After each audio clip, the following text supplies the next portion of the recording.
नमस्कार खवयांनो, मी सौ सुषमा रुसरू किचन मध्ये तुमचं मनापासून स्वागत करते।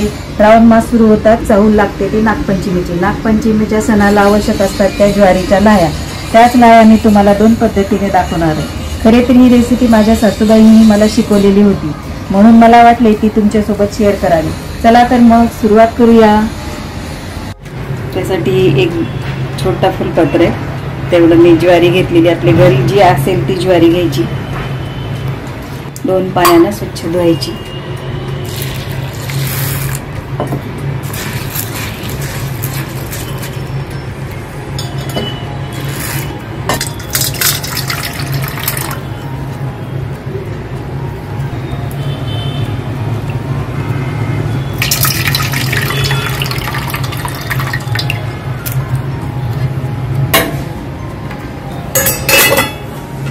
छान पाणी उकळले, त्या उकळत्या पाण्यामध्ये आपल्याला ही धुतलेली ज्वारी घालून 1-2 मिनिटांसाठी झाकण ठेवायचं आहे।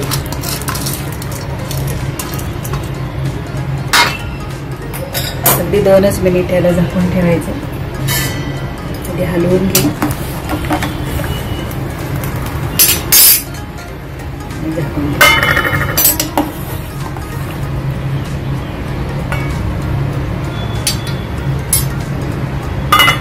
2 मिनिट झाले, आपण गॅस बंद करू आणि आपल्याला लागली चाळणीतनं गाळून घ्यायचं पूर्ण ज्वारी।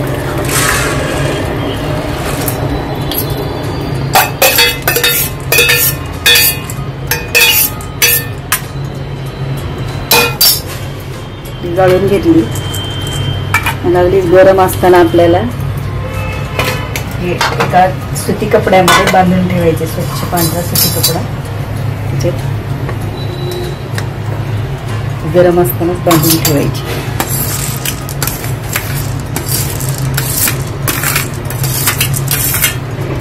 बंदच होते, बांधताना नाही आलं।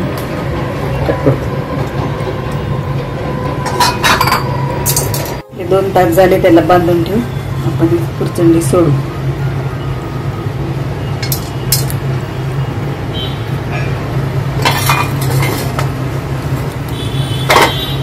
बघू शकता ज्वारी किती छान मोकळी झाली।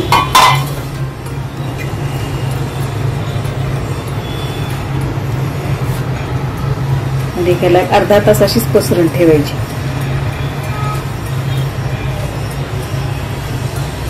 फॅन खाली नाही, अशीच हवेने सुकली पाहिजे।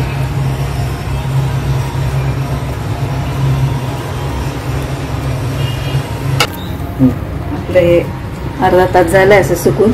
त्यातली आपण 1 मूठभर ज्वारी घेऊ, कढई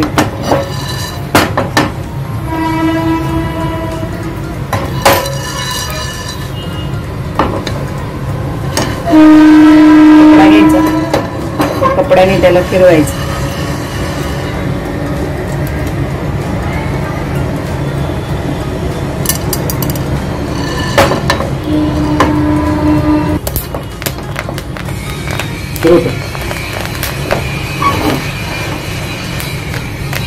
सतत हलवत राहायचं, जसजशा लाह्या उडतील तसं हलवत राहायचं।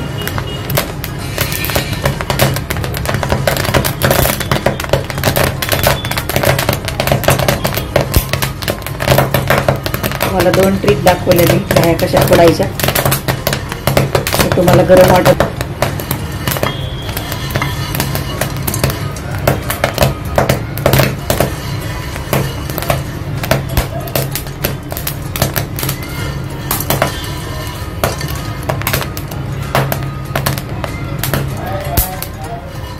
बघू शकता तुम्ही।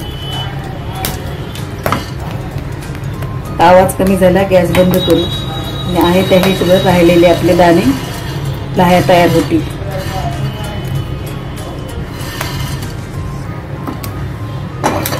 तुम्ही बघू शकता किती सुंदर लाह्या तयार झालेल्या आहेत। अशाच लाह्या आपण सगळ्या बनवून घेऊ।